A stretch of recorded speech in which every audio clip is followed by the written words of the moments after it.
shelter dogs and 31% of shelter cats are adopted each year. Are you surprised to see that cats have a better chance of being adopted compared to dogs? Well, presented at the top of my survey, the first question asked if you or a family member have ever adopted an animal.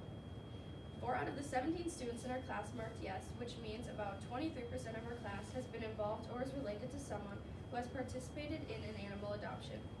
Even though our class is just a small sample in comparison to the whole U.S., our percentage is fairly realistic to the country's average that includes millions of adoptions per year.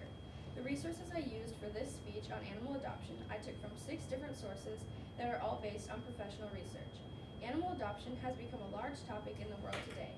Many ads on television or on cell phones include a video or quote about an animal shelter once in a while, but do people really understand everything about animal shelters? First, let's understand the difficulties that animal shelters face as a result of the growing number of domestic animals. In the article, Increasing Adoption Rates at Animal Shelters by Jane Bradley and Rajendra Sujitra, they discuss the challenge animal shelters face due to the rising population of domestic animals.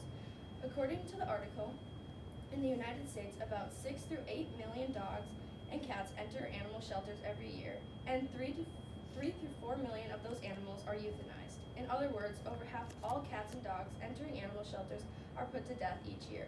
Overcrowding among the animal shelters in the United States is the main reason for using the euthanizing tactic. Although animal shelters eventually decide to euthanize to reduce overpopulation, they first attempt to find the animals a home. Shelters reduce cost and provide incentives, but only a quarter of the animals in the shelters are adopted. Now that you have an understanding of the difficulties an animal shelter faces, let's discuss the reasons for stress on shelter animals and ways to minimize their stress. The article Investigating the Impact of Brief Outgoings in the Welfare of Dogs Living in U.S. Shelters by Lisa Gunter et al. Explains reasons why animal shelters can be extremely stressful on animals. Social isolation in a kennel at the animal shelter is a large contributor of stress on a shelter animal, but time outside of the kennel seems to reduce their stress. Another reason for stress on shelter animals is the lack of human interactions. Lisa Gunter et al. Further explains by stating, the most commonly studied enrichment intervention in sheltering is interactions with people. The majority of these interventions occur at the shelter, but out of the kennel, and are 15 through 45 minutes in duration. Often, their impacts are measured by changes in physiology and behavior. As shown, animal stress levels decrease with more human interaction. Another cause of animal stress levels have been found to dramatically increase when they go on long-term outgoings rather than short-term outgoings. This is to say, longer field trips cause the animal to increase their stress level and change the way they act. Being far from their original home, which is their kennel, creates a level of fear. Since you now know reasons why shelter animals become stressed, I'm going to inform you about the role technology plays in the world of animal adoption. Have you ever thought about how much the background of a photo can influence a buyer?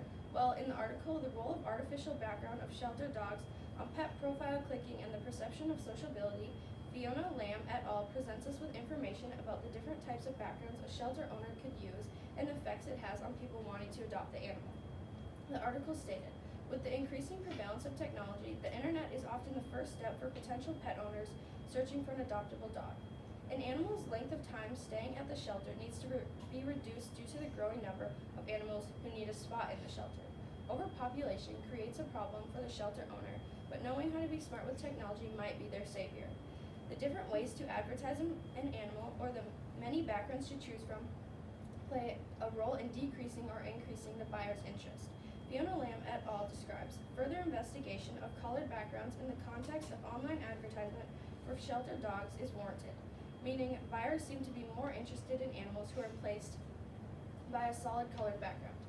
The animal will stand out to the buyers and will most likely grow their interest in buying the animal. Once shelter owners realize backgrounds matter, their shelter animals will get adopted much faster into a good home, and there will be more room for other animals who are in need of the shelter. Next, I will talk about some reasons why animals get returned back to an animal shelter after being adopted. Can you think of any reasons why a family would return an animal back to the shelter after recently adopting it? Well, Lauren Powell wrote the article characterizing unsuccessful animal adoptions, and in their article they stated, a considerable number of adopted animals are return to animal shelters post-adoption, which can be stressful for both the animal and the owner. The age and breed group of an animal was the main reason for being returned. If the animal is old, it is more likely to be returned than if it is young, and pit bull type breeds were the most common breed to return to a shelter multiple times. For dogs, the most common return reason was due to behavior issues, and the most common return reason for cats was not getting along with existing pets in the home. Other than behavior issues and issues with other pets, animals get returned to shelters because of the owner's health. Now that you know more about why animals are sometimes returned back to the shelters, let's consider the effects the coronavirus pandemic had on animal shelters. The coronavirus pandemic had many effects on shelter animals, but today I will discuss a few. Lauren Powell et al. Also wrote the article, Animal Shelters Response to the COVID-19 Pandemic, and proclaimed, during the COVID-19 pandemic, there were widespread reports of increased public interest in adopting and providing foster care to the pets in animal shelters. The number of cats and dogs placed in shelters during the COVID-19 pandemic decreased from the usual amount, but the number of animals getting adopted increased. Since many shelters continued to function during the pandemic and many families were stuck at home, the interest in owning an animal grew, which allowed for more shelter animals to find a forever home. Lastly, I will inform you about the different ways animals act with and without human presence. I'm assuming everyone knows this, but all animals behave differently. Some enjoy the presence of a human and having human interactions, but others are perfectly fine without. Adele Tuozy et al. Wrote the article, Effects of Human Presence and Voice on the Behavior of Shelter Dogs and Cats, a preliminary study. The authors explain their study by saying, environmental enrichment is fundamental for the welfare of shelter animals. The study compared the behavior of single-housed shelter cats and dogs while reading a book or using a pre-recording in the presence of an unfamiliar human or in its absence. When a human was present, dogs stayed in their bed longer and stared at the sound source, but cats scratched and rubbed against the door.